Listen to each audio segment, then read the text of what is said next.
Hola, bienvenidos al Desarrollo Humano. Mi nombre es Freddy Mayorga, me especializo en psicología social humanista, medios de comunicación y soy terapeuta Gestalt. En este programa, el día de hoy, hablaremos de la importancia del desarrollo humano en la primera etapa de nuestra vida, cuando éramos niños, ya que es desde allí, en ese momento, donde se desarrolla el individuo y el yo social, dos temas importantísimos en el desarrollo humano. En esta etapa de la infancia quedarán marcadas experiencias que influirán en nuestras relaciones humanas con los demás, en la relación conmigo mismo e incluso en la manera en que miramos el mundo y afrontamos la vida. Como ustedes verán, el título de la charla de hoy la hemos tomado de una broma que se ha hecho viral últimamente alrededor del mundo en las redes sociales, que se llama la broma del niño invisible.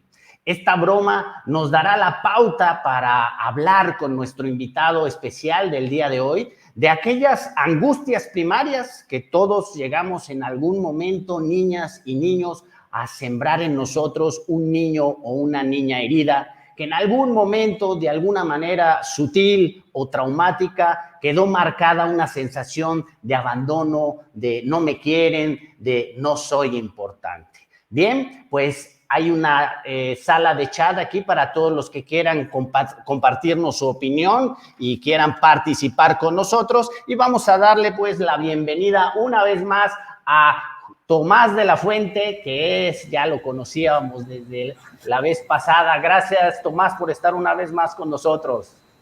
Gracias, Freddy, también a ti por la invitación.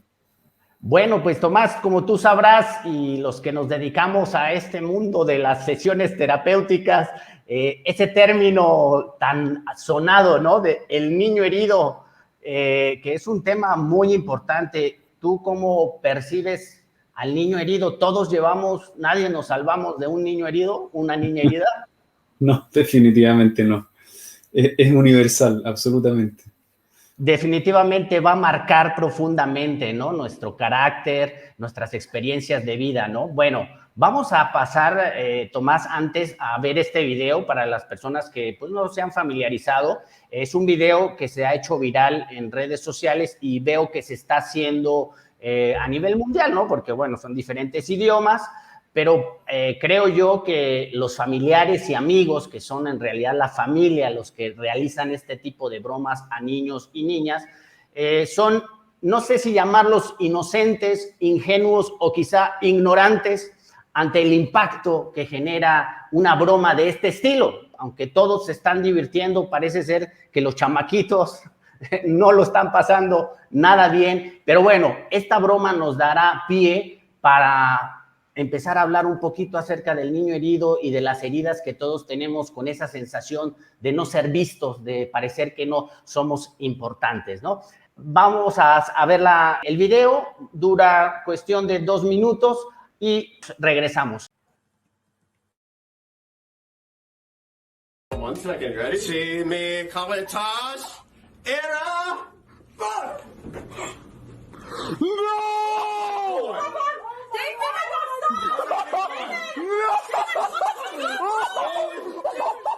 Oh my god! Oh my god! Oh my god! Oh my god! Oh my god! Fardon, if you're here, take a picture with me. I feel him. I literally have my hand. David, do you hear me? I have my hand on him. David, do you hear me? Holy God. Fardon, take a picture. Take a picture. Go, girl. I'm smiling. Got it. You got it. Let me see. Let me see. Oh my God! Oh my God! Oh my God! Oh my God! Oh my God! The papers are moving! Oh my God! Oh my God! Pardon, if you're here, grab this from my hand! Oh! Oh my God! Oh my God! Oh my God! Oh my God! Pardon, sit in the chair! Oh, he's here! He's here! Put him back! Put him back! Put it back! Oh, chill. Bronchi time! FEMA! Oh my God. Was that cool? No. Hold on. Can I tell you something? We saw you the entire time. I'm so sorry. That was amazing. No. Fran, ¿estás o no estás? ¿Dónde? ¿Dónde estás, Fran? Por favor. No, esto no me gusta, Fran. ¡Que estoy en la silla! Angie, esto es una broma de verdad. Oh. ¡Que me devuelva ya! ¡Me está volando! aquí estoy, mami.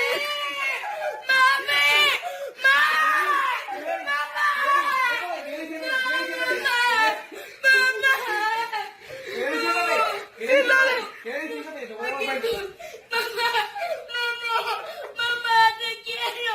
Papá, love you. Abuelo, te amo.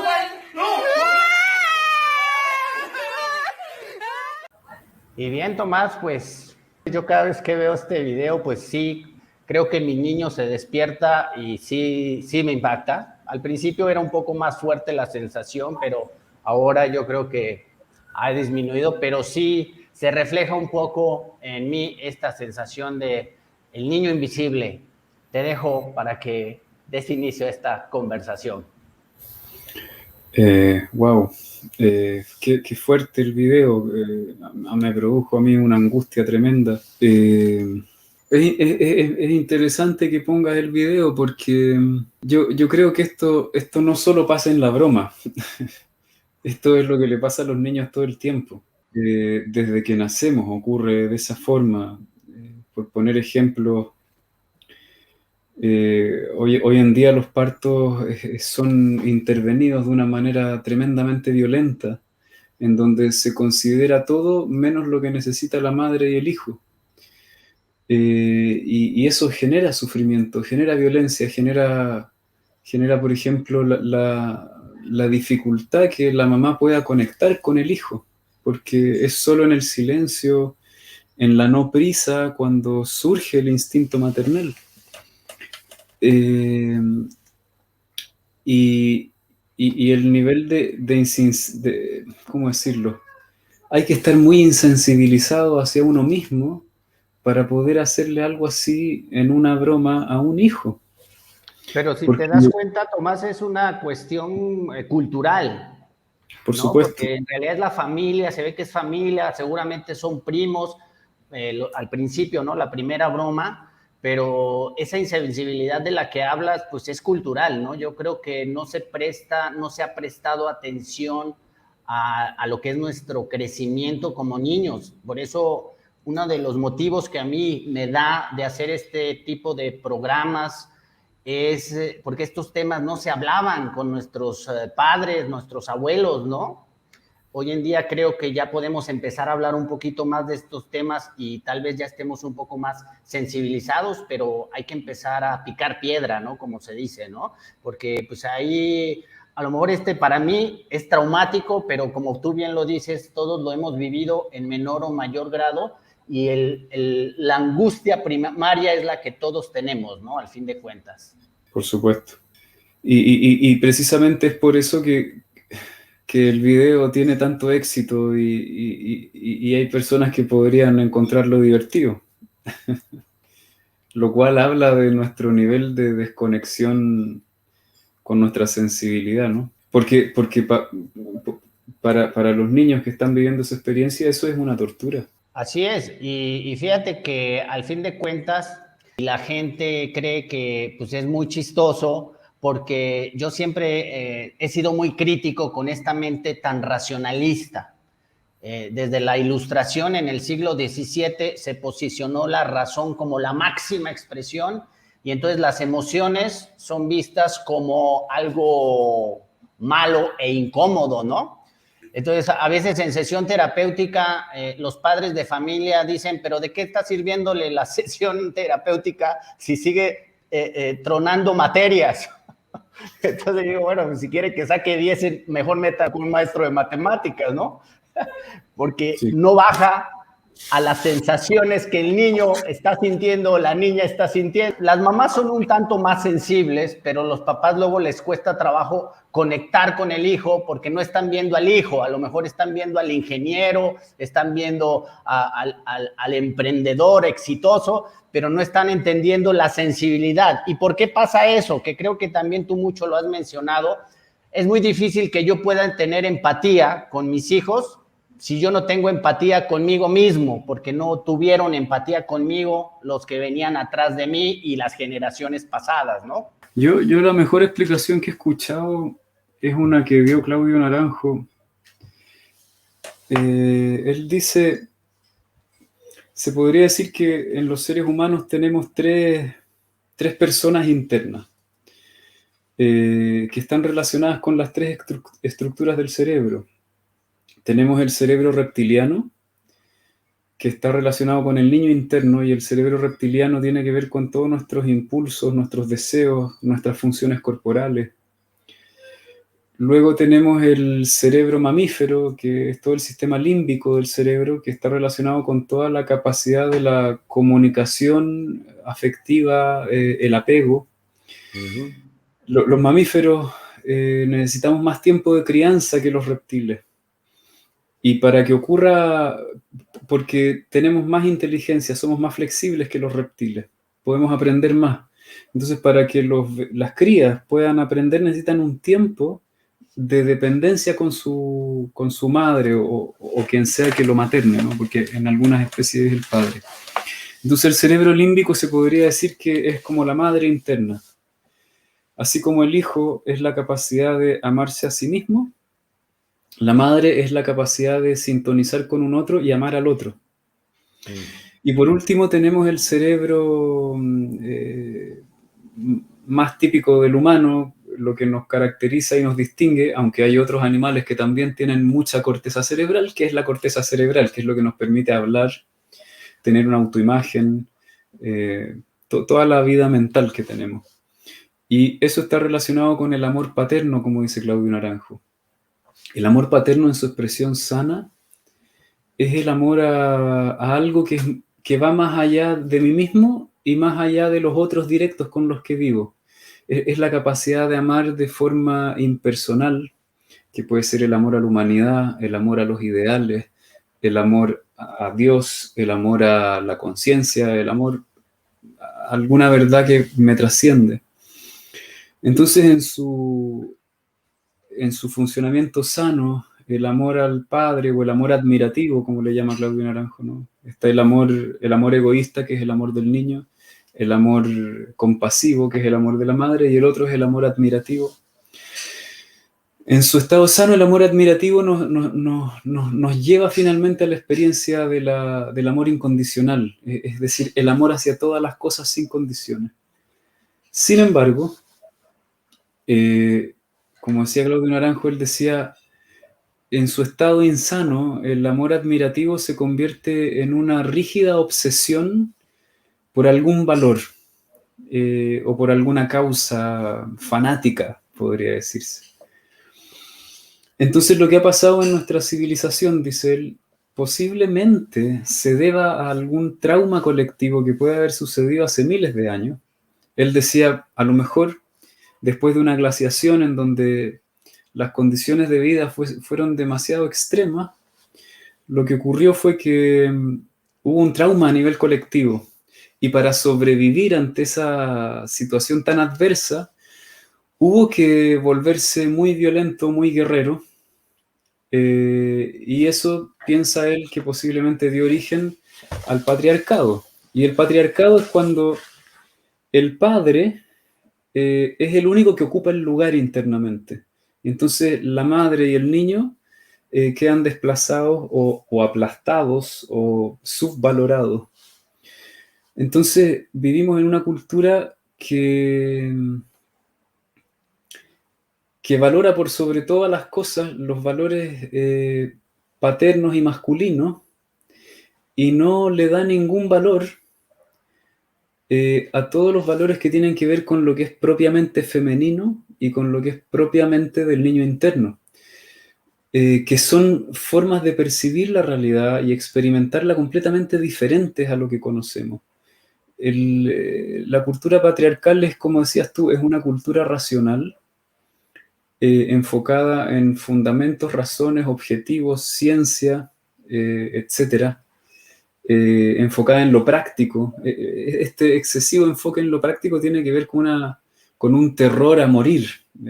Claramente hay un trauma ahí, ¿sí? Entonces decía él, posiblemente el mal de los tiempos, para resumirlo, es el patriarcado, entendiendo que una parte de nosotros mismos está por encima de otros aspectos de nuestro ser, ¿no? Entonces no le deja espacio a la compasión, ni tampoco le deja espacio, ¿cómo decirlo?, al amor al niño, que es algo que la terapia Gestalt rescata mucho, en el sentido que nos invita mucho a sentir nuestro cuerpo, a experimentar nuestras necesidades, a sentir nuestros instintos o impulsos, ¿no? Es rescatar la impulsividad y la vida más. Es como una interfase entre lo fisiológico y lo psicológico, el niño interno. Es como el animal interno que somos, ¿no? Todos somos animales, primero que personas. Oye, Tomás, y esto o sea que ya ves que la vez pasada hablábamos de el amor del ser, ¿no? Que es ahorita que estás tocando la palabra ese término de amor que me hace mucho ruido. De alguna manera la infancia, sí necesitamos pasar por esa infancia de necesitarnos sentirnos queridos, amados. O sea, sí tenemos que sentir esa sensación. Porque si yo no la siento de niño, después yo no puedo expresarla al mundo de afuera como un simple amor de dar, ¿no? Que es el ser, ¿no? Entonces me imagino que sí, en esta forma en que el universo hace su evolución, brota nuestra alma, sí necesitamos pasar por esa etapa de un amor un tanto codependiente, que es en el que creo yo que nos quedamos muy atorados. Claro. Los seres humanos, siendo seres mamíferos, necesitamos mucho maternaje, más que posiblemente seamos de todas las especies que hay sobre el planeta Tierra, las que quedan, seamos la especie que más maternaje necesita. La mayoría de los mamíferos necesitan una semana, un par de meses, ¿sí? Los seres humanos necesitamos al menos 7, 9, 10, 11, 12, 15 años de maternaje. Esa es la gracia del ser humano. Eso nos permite una riqueza en términos culturales y sociales que otras especies no tienen. Ahora, entonces, es una necesidad humana el ser dependiente cuando uno está en el periodo de crianza. Necesitamos depender de alguien. Y cuando esa necesidad de dependencia no es satisfecha, quedamos vacíos en ese sentido, y por supuesto que luego podemos tener relaciones de una dependencia extrema en donde nuestro niño hambriento de apego quisiera, por ejemplo, que su pareja fuese su papá o su mamá. Y en ese sentido yo te diría, tenemos todo al revés en nuestro entendimiento, porque desde que somos pequeños es como que quieren que ya seamos autónomos y grandes antes de que podamos depender lo suficiente, ¿no? Y entonces ahora vemos cosas tan delirantes como que a los niños a los 2 años los papás los tienen que poner en un jardín, tienen un currículum en donde tienen que aprender materias, y los padres tienen miedo que si no entran al jardín cuando tienen 2 años, no van a entrar al colegio a los 5. Porque tienen que ser alguien después en la vida y valérselas por sí mismos. Pero si a los 2 años los niños no necesitan valérselas por sí mismos, necesitan que alguien los cuide y necesitan tener el derecho a depender y ser cuidados. ¿no? Estas ideas que ya se están cuestionando, por ejemplo, que no hay que tomar a los niños en brazos porque se ponen demasiado caprichosos, eso es una gran mentira. A un niño que lo tomas en brazos todas las veces que necesita ser tomado en brazos, luego es un niño que puede ser más maduro emocionalmente. ¿Sabes una pregunta que me hacen, Tomás, con eso que tú estás diciendo? Que en esta cultura tan ruda, tan estricta, tan lineal, bueno, y entonces los límites, ¿hasta dónde el padre sabe que es un límite, no? O sea, yo creo que esto depende de las etapas de tu desarrollo y crecimiento. Cada edad del niño tiene una necesidad y tiene un proceso de aprendizaje. Por ejemplo, esta cultura tan autoritaria, no solo a nivel social, sino pues, de nuestras mismas familias, ¿no? Que era la imposición, ¿no? Te callas porque así es.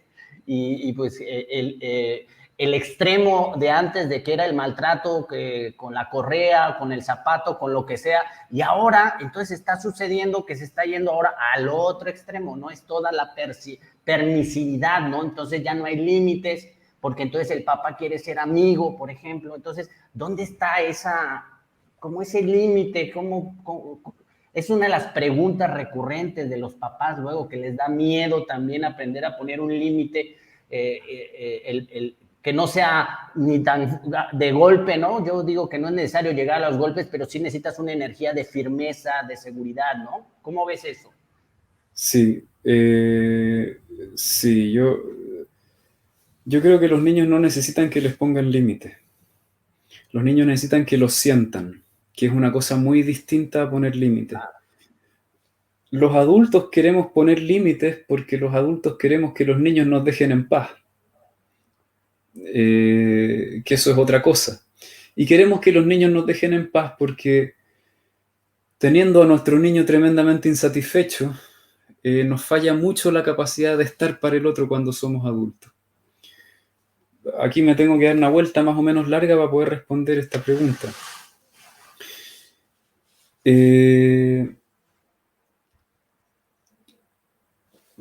Cuando tenemos un maternaje lo suficientemente bueno, nos convertimos en adultos capaces de amar. Cuando no es así, no podemos amar. Estamos más bien pidiendo de distintas formas, con distintas manipulaciones, que nos den lo que nos faltó. Entonces, cuando hay un ser humano que fue muy pobremente maternado en su infancia, y eso es decir, prácticamente todos nosotros, ¿sí? Sin excepción. Pasa que aparece en mi vida este ser humano pequeñito, que en esa etapa de su desarrollo es pura necesidad de contacto, de presencia, y entonces mi niño interno, que está completamente vacío y está invisible para mí mismo, empieza a quejarse. Entonces ahí es cuando les queremos poner límites a los niños. Voy a poner un ejemplo muy concreto, ¿ya? Supongamos que mi hija estamos jugando a algo o estamos comiendo en la mesa, ¿no? Y se frustra por algo. Y entonces se pone a llorar de rabia, ¿sí? Lo que ella necesita no es que yo le diga te callas porque ahora estamos comiendo en la mesa. Si yo hago eso, lo único que voy a hacer es herirla. Voy a herir su autoestima, la voy a hacer sentir inadecuada, voy a hacerla sentir que expresar sus emociones está mal, que es peligroso que las exprese. Entonces lo único que voy a conseguir es que ella se acorace y empiece a construir un ego defensivo. Lo que quizás yo podría necesitar es que ella se calle. Pero lo que ella necesita es poder transitar toda su vivencia emocional y ser vista y sentida por el otro. Cuando un niño se frustra, lo que necesita es que haya un adulto que sienta su frustración y le permita tener la experiencia. Entonces, cuando un niño se frustra, tú te paras frente a él y lo miras. Y entonces el niño sabe que lo estás acompañando. Y no solo lo miras, lo sientes y empiezas a captar qué le está pasando, qué necesita él, no qué necesito yo. Quizás yo quiero que se calle, pero qué necesita el niño. Cuando un niño se siente sentido, es un niño que no está enojado. Los niños cuando se sienten solos están enojados. Entonces, por supuesto que un niño enojado, por supuesto que va a querer romper cosas. Por supuesto que va a querer Llamar la llamar atención. la atención de alguna manera para sentirse sentido. Claro. Pero cuando los niños se sienten sentidos por los adultos, no son disruptivos, son respetuosos. Cuando un niño se siente respetado y sentido, tú le dices, mira, ya es tarde, tenemos que salir, es necesario que terminemos de jugar o que de a poco te vayas parando, y el niño te escucha, te entiende, te puede pedir, puede ser 5 minutos más, y le podemos decir, no, no puede ser, pucha, qué lata, sí, entiendo que te está frustrando, que te gustaría seguir jugando. Entonces, los niños cuando se sienten sentidos son niños que no necesitan que les pongan límites. Son niños que pueden comunicarse contigo y podemos colaborar, porque yo le puedo dar espacio a tu necesidad y cuando él se siente que su necesidad tiene espacio, también puede dar espacio a la necesidad de otro. Entonces este concepto de poner límites a mí me parece completamente errado. Ahora, ¿y qué pasaba en el pasado? Estábamos en el extremo que a los niños se les decía todo que no, luego que se les decía todo que sí, pero tampoco se los sentía. Entonces el problema no es que se les diga que sí a los niños, el problema es que no se sienta a los niños, que no sintonicemos con los niños. Y este video que tú pones es un ejemplo tremendamente claro que a los niños no los estamos sintiendo. Porque eso que vimos en el video, para un niño, eso es una tortura. O sea, el nivel de angustia que le están provocando esos seres humanos es infinito. No hay nada más angustiante para un niño que desaparecer y ver que no tiene protección de sus figuras de apego. O sea, es que ese es el máximo nivel de angustia que puede experimentar un ser humano. Entonces, que ese video nos parezca divertido, nos habla de la dificultad que tenemos de realmente sentir a los niños. Y por eso creemos que les tenemos que poner límites. Porque un niño que no se siente sentido, sabiendo que no puede tener lo que necesita, desplaza su necesidad hacia otras cosas. Entonces, si yo quiero sintonía, pero como no me la dan, entonces quiero dulce. Pero como no me la dan, quiero un juguete. Pero como no me la dan, quiero pelearme con mi hermano. Y entonces luego nosotros castigamos la otra conducta, como si hubiera que ponerle límites a la otra conducta, cuando el problema es que ese niño se siente invisible. Claro, y al fin de cuentas, entonces, todos, ahorita estamos viendo este ejemplo del video viral, pues que son casos extremos traumáticos, ¿no? Que no lo están leyendo los familiares. Pero al fin de cuentas, yo creo que también todos nosotros a nuestro nivel, en algún momento nos hemos sentido niños y niñas invisibles. Porque no somos sentidos. Somos vistos, a lo mejor, ahí está, ¿no? Ahí está corriendo, siéntate, cállate. No, o sea, si eres visto con la vista. Pero estamos hablando de un sentir, que ahorita me hace mucho sentido, obviamente, lo que me estás diciendo, porque es cierto, en esa etapa los niños son seguidores. Los niños aprenden a seguir al adulto. Y entonces cuando tú sientes el niño, cuando lo estás sintiendo desde su sentir emocional, el niño va a obedecer desde el sentir común, ¿no? No necesitas forzarlo. En cambio, cuando no está siendo sentido ni visto desde el corazón, el niño se va a resistir y no va a cooperar. Exacto. Va a decir, es lo mismo, no lo voy a hacer. Y es lo mismo que nos pasa a los adultos. O sea, por ejemplo, si tú estás en un trabajo y tienes un jefe que no se preocupa de tus necesidades, que no le importan tus horarios, que no te paga lo que necesitas, entonces viene y te pide algo. Claro. ¿Lo vas a querer hacer?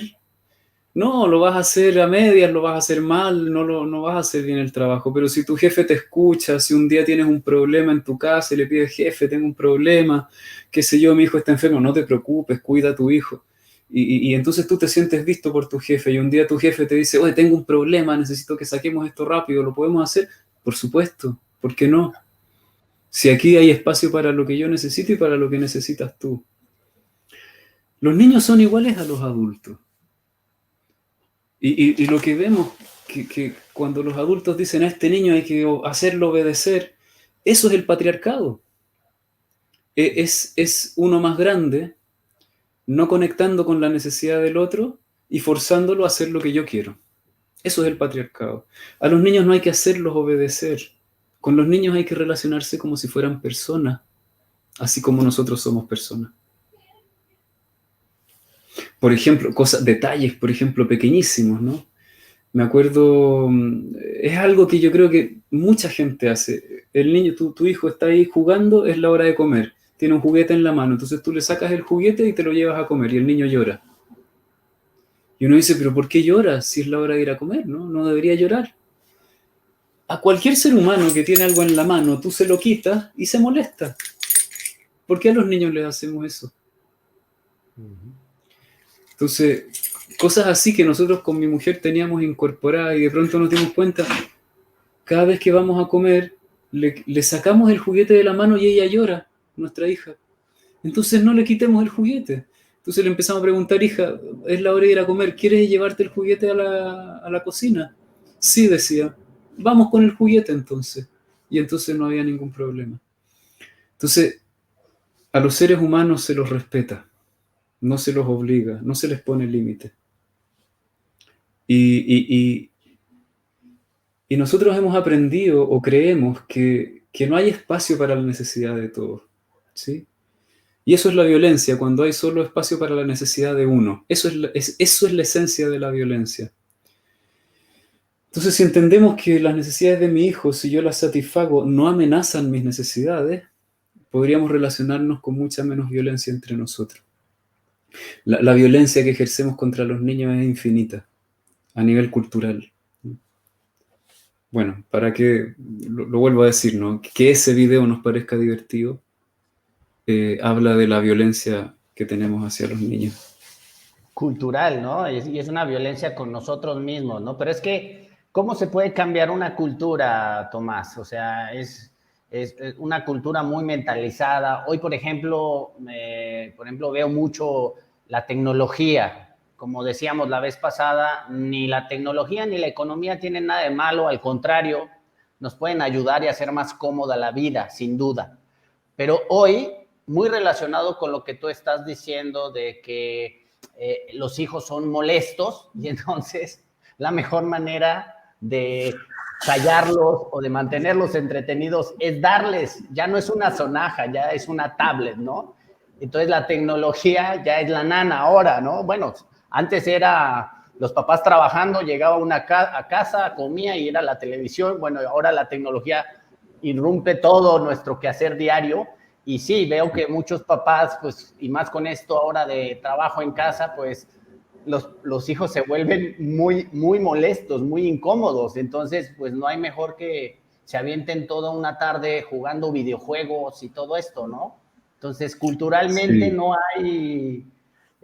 No hay esa empatía, no hay momentos de apagar, de volver a utilizar la sala o el comedor de la casa para lo que es, ¿no? Es para una hora de alimento, ¿no? Ahora cada quien en su aparato está comiendo, si es que come, y ya no hay esos momentos de comunicación humana. Yo, dentro del desarrollo humano, hablo mucho de la diferencia entre lo que es la tecnología de la comunicación y la comunicación humana. Son cosas diferentes.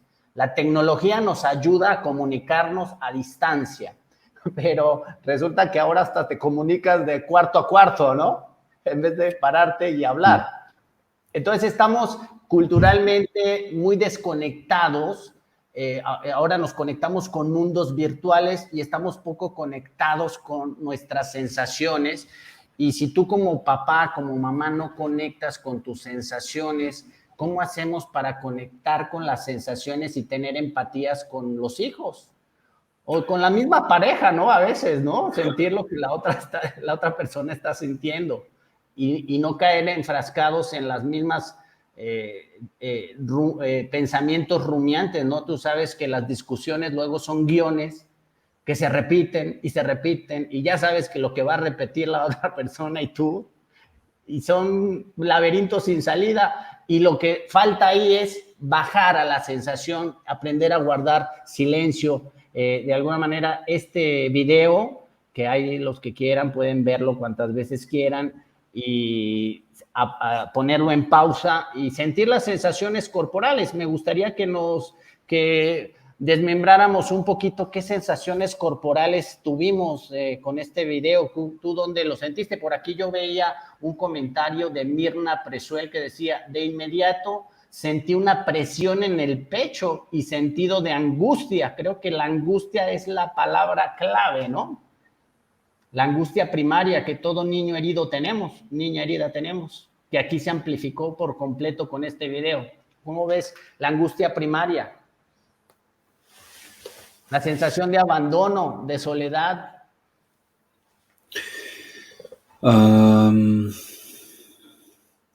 Bueno, cuando somos niños, la angustia primaria se debe a esta falta de sintonía que los adultos tienen con nosotros. Sí. Y cuando somos adultos, la angustia primaria se mantiene ahí adentro, no por lo que los otros hacen con nosotros, sino por lo que nosotros mismos nos hacemos. Los niños, precisamente porque son niños y necesitan maternaje, necesitan cuidado, no pueden proveerse a sí mismos esa sintonía y ese contacto. Entonces un niño que no tiene esa sintonía tiene angustia.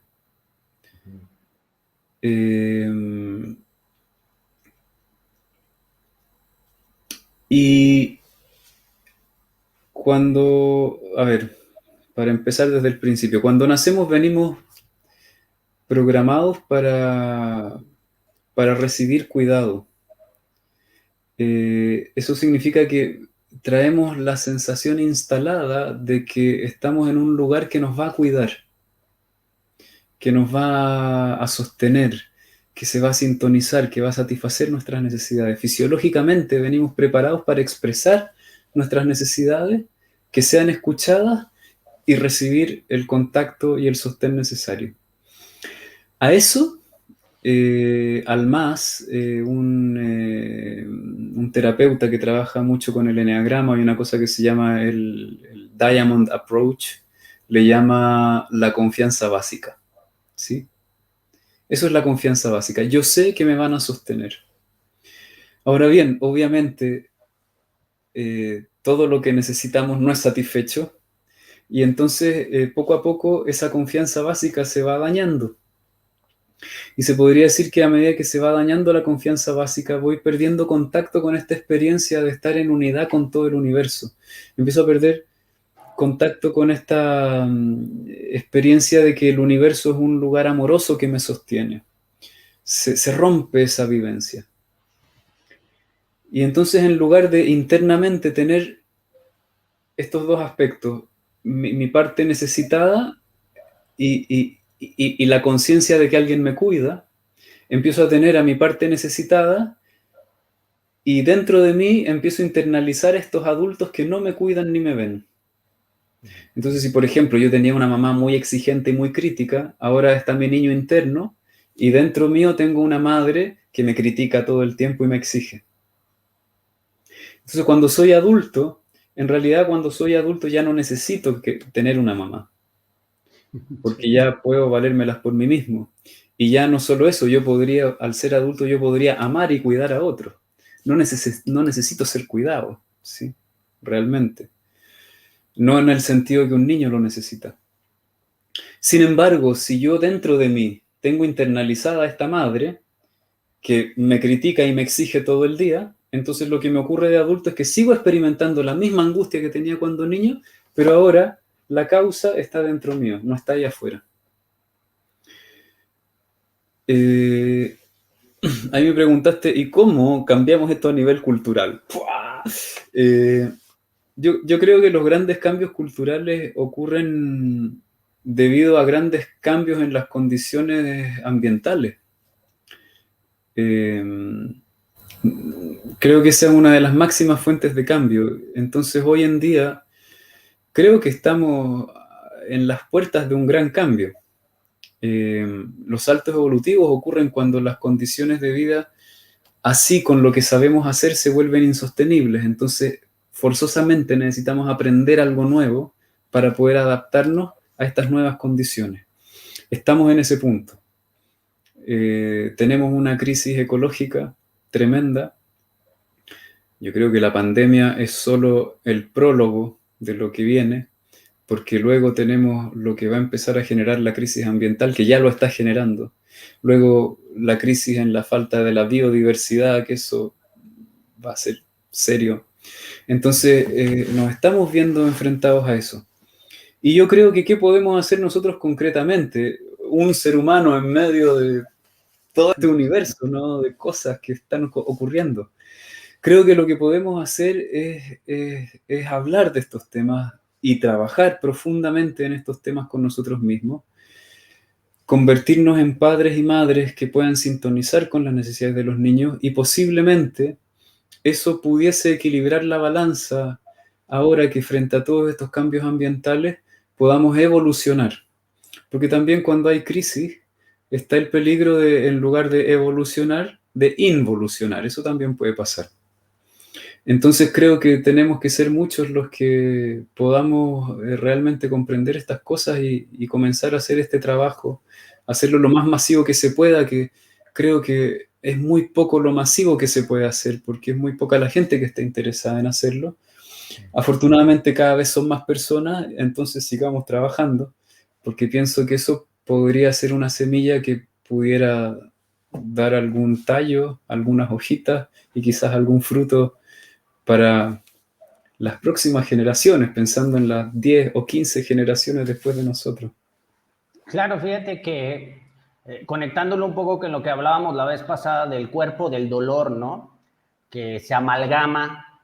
Cuando no somos vistos, cuando ese niño, esa niña herida que llevamos todos dentro y que no ha sido vista, no solo por el mundo de afuera, sino por nosotros mismos, que ni siquiera nos vemos, ¿no? Ni siquiera vemos a ese niño o a esa niña, que eso que tú dices, ya no es necesario que esté mi papá o mi mamá o la abuela o quien haya sido, sino que yo mismo me castigo y me desprecio y me abandono, ¿no?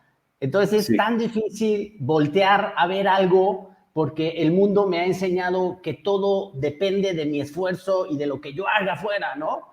Sí. Entonces, sí, te hacía esa pregunta a nivel cultural, sí, quería oír tu punto de vista, que coincido también mucho, pero también a nivel individual, híjole, qué difícil a uno como adulto, a ver a un papá, ¿no? Una mamá que ya llega desesperada y te mandan al hijo y yo, pues sí, el hijo, pero pues me gustaría también conocer a los papás, ¿no? Porque, o sea, creen que el problema es el hijo nada más. Entonces cuesta un poco de trabajo sensibilizar al adulto de su niño herido, porque volvemos a lo mismo del psicólogo, ¿no? ¿Para qué voy si me va a estar moviendo cosas personales que quiero olvidar de mi infancia? Híjole, pero es que es por ahí, porque esa es tu experiencia de vida como adulto. Este ejercicio que vimos aquí en este video, aunque lo estamos viendo analíticamente y con el respeto que se merece, pues también es parte de la experiencia de lo que esos niños también en su vida tienen que aprender y tarde o temprano van a tener que voltear a ver eso y decir, bueno, cómo este trauma me está afectando en mis relaciones personales y en la manera en que yo veo mi vida, ¿no? O sea, también yo lo veo desde una psicología existencial. Por algo tenemos estas experiencias de vida a nivel cultural, pero también a nivel individual. Entonces, ¿hay algún momento, somos poquitos los que empezamos a hablar de estos temas, pero vamos haciendo como una onda expansiva para que los adultos nos aprendamos a tratar con amor, a darnos eso que nos hizo falta y no ser tan rudos ni tan estrictos con nosotros? ¿Cómo es? ¿Sí podríamos hacerlo? Porque el trabajo también es individual, es un trabajo personal, es tu existencia de vida y hay que trabajar, sí, con la víctima, sí, porque fui lastimado, ok, pero ya con el victimismo, bueno, ahí ya hablaremos, entonces habría que trabajar con eso, ¿no? Sí, a mí me gusta verlo así. Básicamente el trabajo consiste en resensibilizarse, porque todo lo que no fue visto, nosotros no lo pudimos ver de nosotros mismos y eso quedó congelado. Es decir, todas las partes de mi alma que no fueron aceptadas ni vistas quedaron congeladas y desensibilizadas. Entonces, para poder ver a mis hijos en su totalidad, yo tengo que estar en contacto con mi totalidad. Sí. Y ese proceso de resensibilización pasa por no solamente comprender qué fue lo que me pasó y qué fue lo que faltó cuando fui niño, sino también recuperar esas partes de mí que están congeladas e invisibilizadas para mí mismo. Entonces, para poner un ejemplo, supongamos que cuando yo tenía necesidad de ir y abrazar a mi madre y yo desde la ternura quería sentir su calor, ella respondía de manera fría. Era una mamá que a lo mejor el contacto físico le molestaba. Y a lo mejor cada vez que yo hacía eso me dolía aquí en el corazón, literalmente. Aquí era la angustia, el dolor. Entonces luego tengo literalmente una coraza en esta zona de mi cuerpo. Entonces tengo musculatura que está apretada acá y que me impide sentir lo que pasa acá. Entonces, primero necesitamos recuperar la memoria de qué fue lo que dolió. Y tenemos que entrar en ese dolor y poder llorar el dolor que quedó guardado y bloqueado dentro de mí. Porque una vez que ese dolor puede desbloquearse, puedo quitarme la coraza. Primero, paso 1, reconocer la coraza. La coraza tiene todos los aspectos de un ego, ¿no?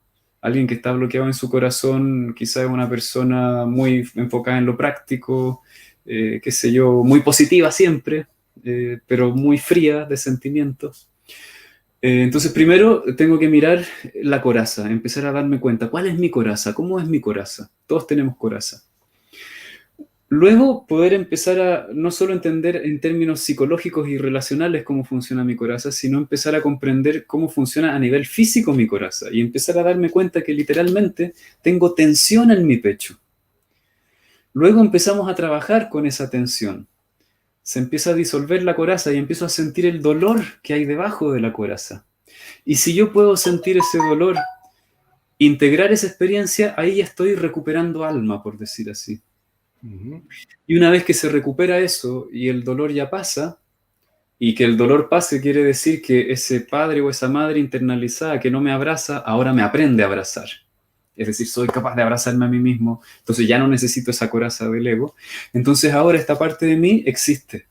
Y entonces mi corazón está vivo, y mi corazón no solo es una cosa que puede doler, es una cosa que puede amar, que tiene muchas funciones. Entonces, todos hemos perdido partes de nuestra alma. Hemos perdido un oído, un ojo, hemos perdido la garganta para expresarnos, hemos perdido los brazos para poder hacer cosas, hemos perdido las piernas para sostenernos.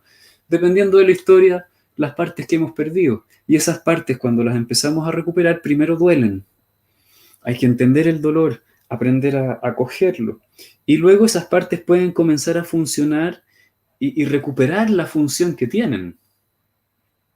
Y entonces, en la medida que yo voy recuperando funciones, puedo estar en contacto con la totalidad de mis hijos. No basta con que yo lea libros y tenga la buena intención de hacerlo. No basta, no es suficiente. Porque si a mí me faltan los dos ojos, ¿cómo voy a verlo? A lo mejor voy a poder tocar a mis hijos, pero ellos no van a tener la experiencia de que yo los vea con mis ojos. ¿Se entiende? Si yo tengo una coraza aquí, yo puedo hacer todo lo posible por amarlos y cuidarlos, pero ellos no van a sentir mi calor. Aunque yo quiera darles calor, no puedo. Entonces, si queremos realmente maternar bien a nuestros hijos, tenemos que trabajar con nuestras corazas, y eso implica necesariamente mirar qué nos pasó, abrazar nuestro dolor, y esos puntos ciegos es muy difícil tocarlos solo haciéndolo yo solo. Necesitamos ayuda de alguien que nos ayude a mirar esos puntos ciegos, y ahí yo digo, no conozco otra herramienta que no sea la terapia para hacer eso.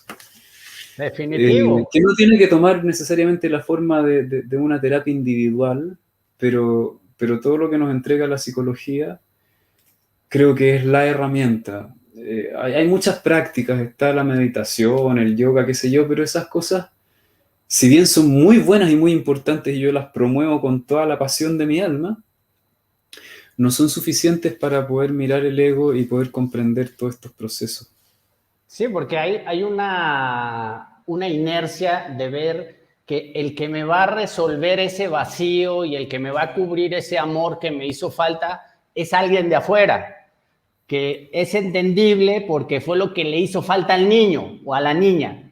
Le hizo falta el que haya sido visto desde el corazón, ¿no? Entonces crece uno y dice, es que eso me lo va a resolver cuando me case, ¿no? O cuando tenga hijos. Es curioso este fenómeno, ¿eh? O sea, y los hijos, está muy bonito cuando son chiquitos porque todavía pues, siente su abrazo, su cariño, pero ya empieza la adolescencia y empiezan a crecer y entonces ya los papás ya no necesitan a los papás y entonces los papás empiezan a sentirse, bueno, eso que me daba ese afecto ya no porque ya está creciendo. Entonces es muy difícil que nosotros, incluyéndome, ¿no? Incluyéndonos, porque todos en algún momento estuvimos en ese factor, ¿no? De estar viendo que el amor viene de afuera, que sin duda, si tienes una pareja, si tu papá, si tu mamá o lo que sea, es parte de nuestra naturaleza humana sentirnos abrazados, acogidos, queridos, ¿no? Sentirnos parte de la comunidad.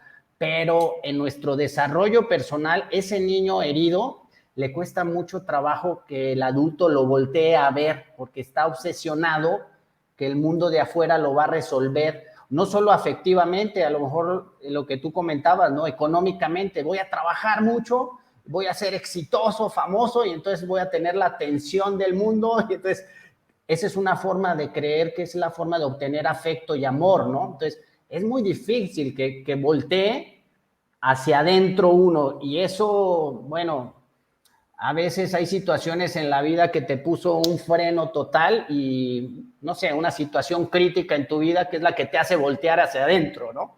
Y solo así es muy difícil. A lo mejor ya tu alma ya viene muy trabajada y solita desde temprana edad nosotros empezamos a preguntarnos, bueno, ¿qué hay más allá?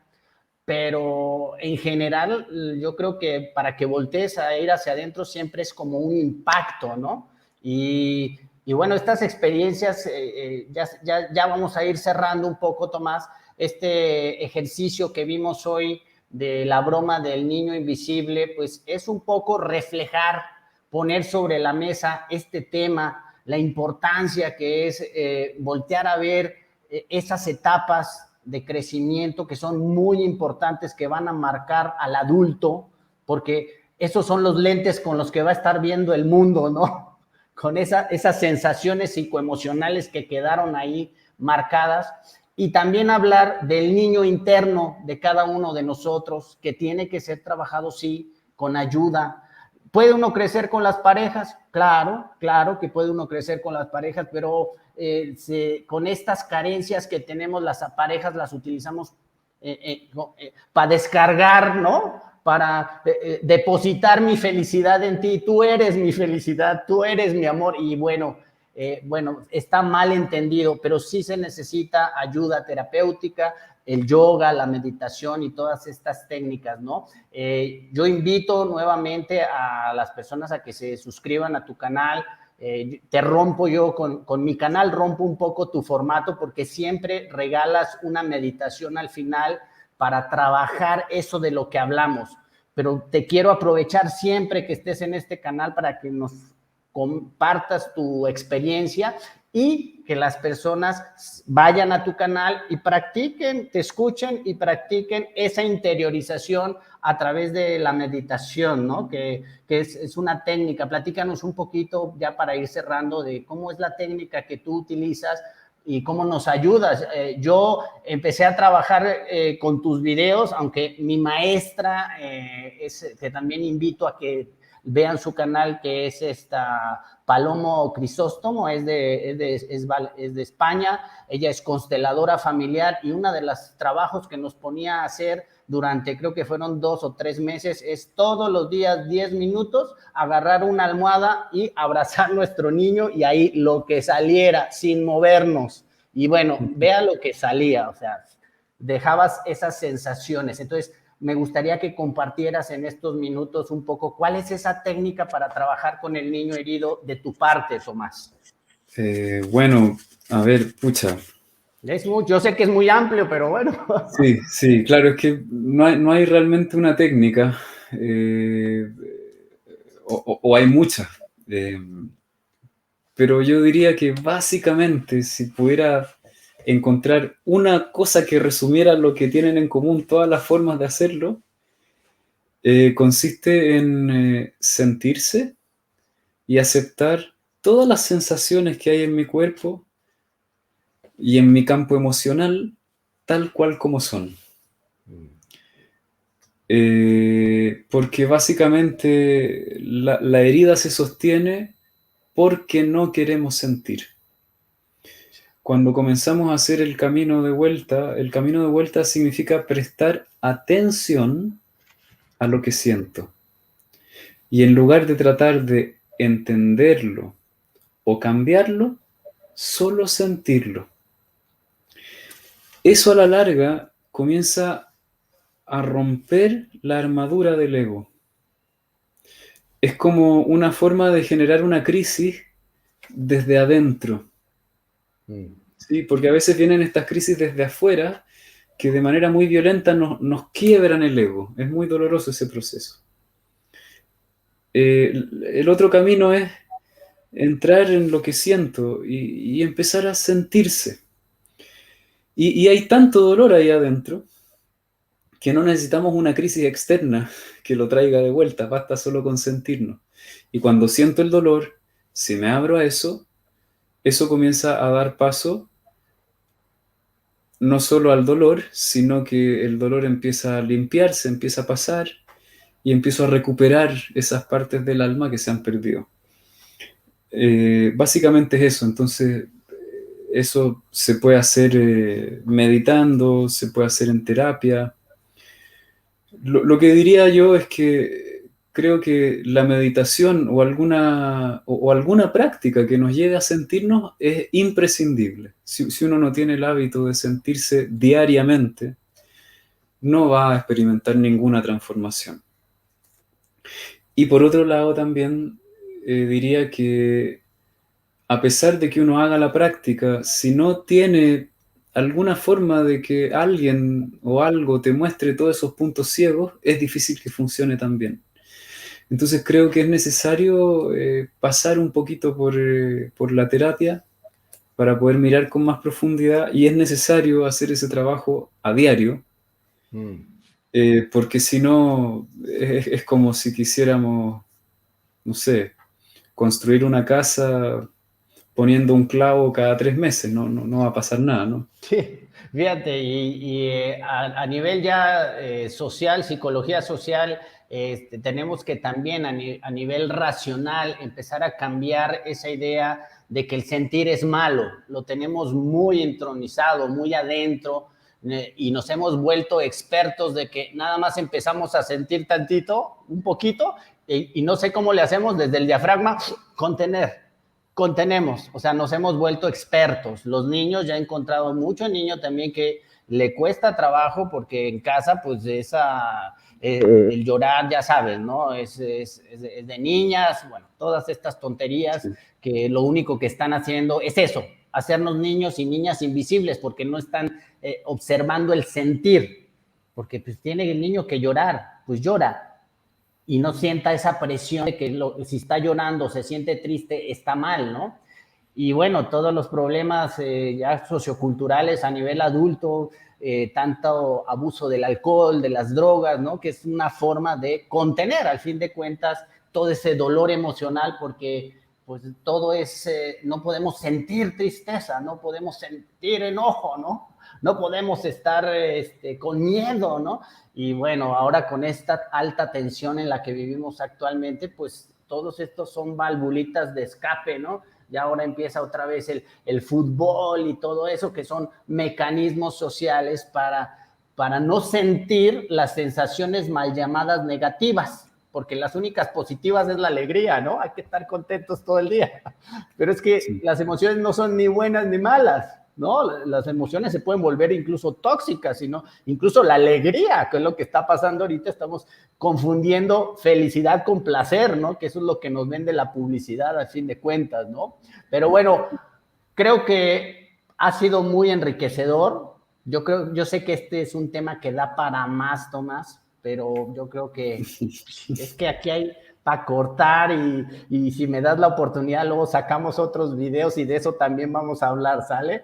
Pero te agradezco mucho, no sé si quieras dar un último cerrón a este tema del niño invisible y los niños heridos y niñas heridas que llevamos todos dentro. A ver, para cerrar, ¿qué podría decir? Podría decir que ojalá en medio de todo lo que está pasando hoy día, que lo veo como una gran oportunidad para despertar, nos empecemos a mirar con más profundidad y en lugar de escapar de lo que nos molesta y nos duele, lo empecemos a explorar y a conocer. Démosle una oportunidad a todo lo que nos está pasando, en lugar de quejarnos y decir, maldita pandemia, maldita cuarentena, poder decir, a ver, todo esto está generando tantas cosas en mí. Y si miro hacia adentro, y si miro qué es lo que realmente me pasa con todo esto, ¿a dónde me está llevando? ¿A qué profundidades me está llevando? Y que en las que yo no me quiero meter. Entonces, yo diría, ojalá tengamos la generosidad de dejar de hacer un juicio hacia lo que pasa ahí afuera y prestar mucha más atención a lo que pasa adentro, porque es una oportunidad. Esto es como que se ha abierto un portal para que entremos en nuestro interior. Y vamos a seguir teniendo oportunidades. Claro, oye, nada más esta pregunta que te hace Jesús Octavio, dice, meditando todos los días logras tener la conciencia para poder entender a tu niño. Depende de qué tipo de meditación hagas y yo te diría, puede ayudar, pero puede que no sea suficiente. Es tan difícil saberlo porque tendrías que meditar y luego me cuentas, porque todas las personas somos diferentes. Es difícil responder cosas en general. Bueno. A algunas personas eso les puede ayudar mucho, si es que hacen una meditación que es para eso, les puede servir. Claro. Pero en general yo te diría, depende cómo medites, depende cómo sea tu historia, depende cuáles son tus puntos ciegos.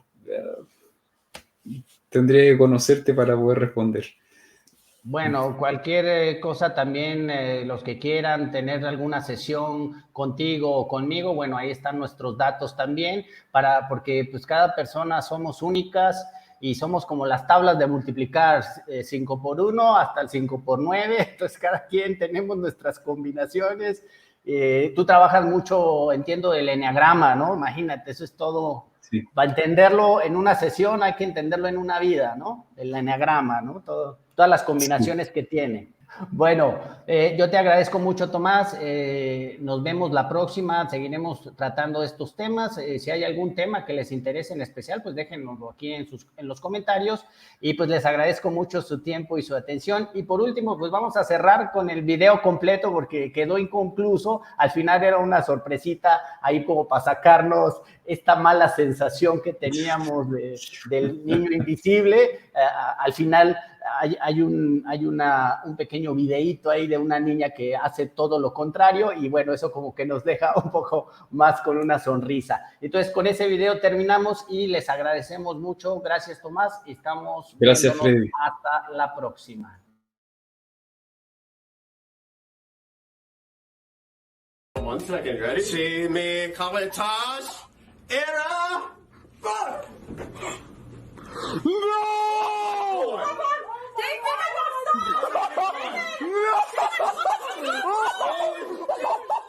Oh my god! Oh my god! Oh my god! Oh my god! Oh my god!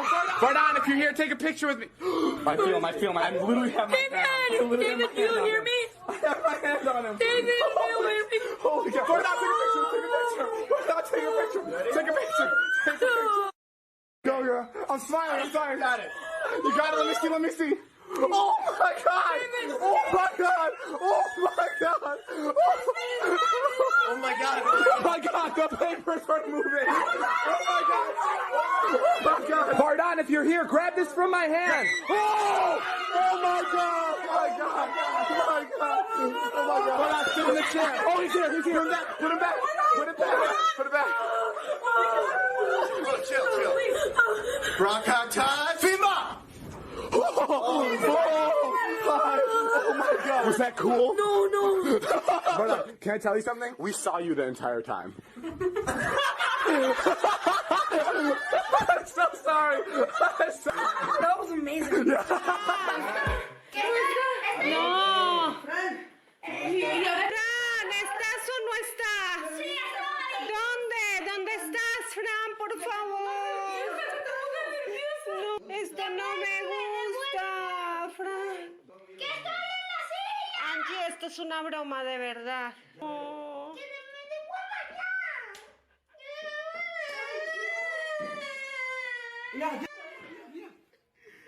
¡Me está volando! ¡Aquí estoy, mami! ¡Mami!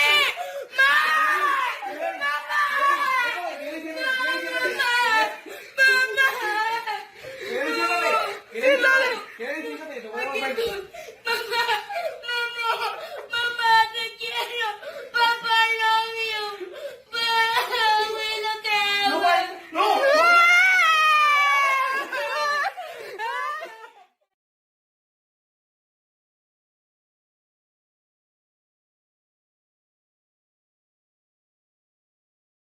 Que desaparezca Emilia. ¡Tarán! ¿Dónde estás, Emilia? ¡Acá estoy, papá! ¿Dónde está Emilia? ¡Acá estoy! Oh, se convirtió invisible, que no la veo. ¿Dónde está Emilia? Emilia, hija, ¿dónde estás? ¡Acá! ¿Dónde?